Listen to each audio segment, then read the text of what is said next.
हज़रत सुलाइमान और हज़रत दाऊद अलैहिस्सलाम के बारे में ये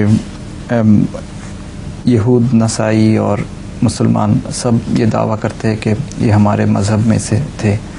तो हम उनको कैसे ये समझा सकते हैं कि वाक़या में ये मुसलमान थे? सभी मुसलमान। कौन कहता है?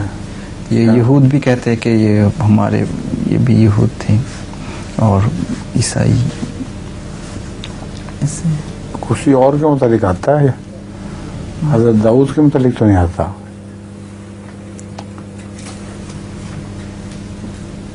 आपस में हज़रत इब्राहीम के मुतालिक आता है। यहूद कहते हैं वो यहूदी था, और हज़रत ईसाई कहते हैं वो ईसाई थे, हालांकि वो दोनों से पहले थे। यहूदियत बाद में बनी है और ईसाइयत भी बाद में बनी है।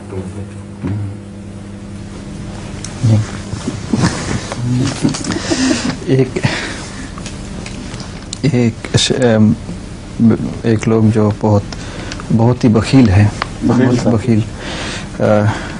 बखील ही होते हैं ना, माइजरली, कंजूस जी। तो एक पैसा भी कभी किसी को नहीं देते। अच्छा। और उनके सारे गांव या आसपास के गांव में उनका नाम है कि ये बहुत ही बखील है। तो ऐसे दिन जाते जाते वो मौत के करीब आ जाते हैं। उनका आखिरी दिन, आखिरी लम्हों में लोग उनके पास जो आते हैं वो कहते हैं कि सारे ज़िंदगी तो तुम ऐसे गुजारे, तो अब तो कुछ मरने के पहले कुछ तो खुदा के राह में खर्चा करो, तो ये भी शायद तुम्हारे मगफिरत के सामान बन जाए। तो वो तो फिर भी देना नहीं चाहते। फिर वो गुस्सा हो, बहुत गुस्से में आ गए और कहते हैं कि मैं तो मेरा जान ही दे रहा हूँ खुदा की राह में, तो और क्या तुम चाहते हो? बहुत अच्छा।